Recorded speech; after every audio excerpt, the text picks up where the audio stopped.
بسم اللہ الرحمن الرحیم۔ السلام علیکم ناظرین۔ ہمیشہ اس وقت بولیں جب آپ کو احساس ہو کہ آپ کے الفاظ جو آپ کہنے جا رہے ہیں آپ کی خاموشی سے زیادہ خوبصورت ہیں۔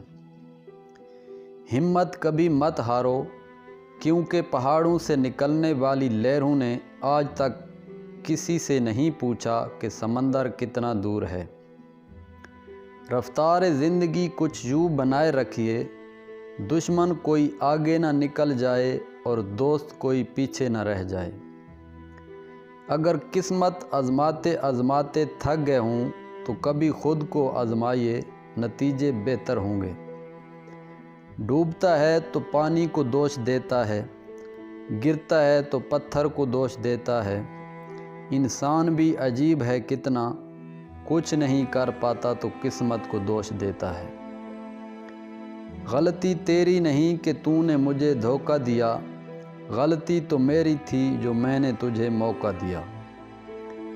دھوکہ دیتی ہے معصوم چہروں کی چمک، ہر کانچ کے ٹکڑے کو ہیرا نہیں کہتے۔ اگر زندگی اتنی اچھی ہوتی تو کوئی بھی دنیا میں روتے ہوئے نہ آتا۔ کوشش کریں زندگی کا ہر لمحہ ہر کسی کے ساتھ اچھے سے اچھا گزاریں، کیونکہ زندگی نہیں رہتی لیکن اچھی یادیں ہمیشہ رہتی ہیں۔ وہ شخص زندگی کی کوئی جنگ نہیں ہارا جو برداشت کرنے کا ہنر جانتا ہو۔ زندگی جنہیں خوشی نہیں دیتی انہیں تجربہ ضرور دیتی ہے۔ احساس وہ چیز ہے جس میں غیروں کا دکھ بھی آپ کو اپنا لگتا ہے۔ ہنسنے ہنسانے والے اچانک خاموش ہو جائیں تو ان کی خاموشی سے سکون نہیں خوف آتا ہے۔ انسان بڑا ہی سخت جان ہے، جس بات کا تصور بھی برداشت نہیں کرتا، جب وہ مصیبت بن کر ٹوٹ جاتی ہے تو چپ چاپ برداشت کر لیتا ہے۔ ہر انسان اس انسان کی باتیں چپ چاپ سنتا ہے جسے کھو دینے کا ڈر سب سے زیادہ ہو۔ کوئی بھی انسان پوری دنیا کے لیے نہیں جیتا، بلکہ کچھ خاص لوگوں کے لیے جیتا ہے جو اس کی پوری دنیا ہوتی ہے۔ دشمنوں کے خیموں میں چل رہی تھی میرے قتل کی سازش، میں پہنچا تو بولے یار تیری عمر بہت لمبی ہے۔ انسان کا اپنے دشمن سے بدلہ لینے کا سب سے اچھا طریقہ یہ ہے کہ وہ اپنی خوبیوں میں اضافہ کریں۔ دوست اور دشمن کو کبھی بھی اعتبار دلانے کی ضرورت نہیں ہوتی، کیونکہ دشمن کبھی یقین نہیں کرے گا اور دوست کبھی شک نہیں کرے گا۔ سکندر اعظم سے کسی نے پوچھا، اتنی چھوٹی سی زندگی میں اتنی بڑی دنیا کیسے فتح کی؟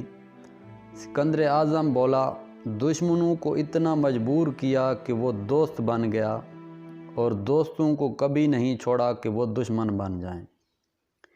جو شخص ہمیشہ تمہاری خوشی چاہے، اس کا اداس ہونا تمہارے لیے فکر کی بات ہونی چاہیے۔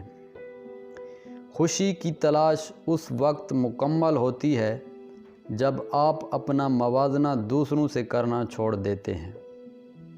ہم نفرتوں کے اس قدر عادی ہو چکے ہیں کہ محبتیں بانٹنے والے کو بھی شک کی نگاہ سے دیکھتے ہیں۔ جیسے جیسے عمر گزرتی ہے، احساس ہونے لگتا ہے کہ والدین ہر چیز کے بارے میں صحیح تھے۔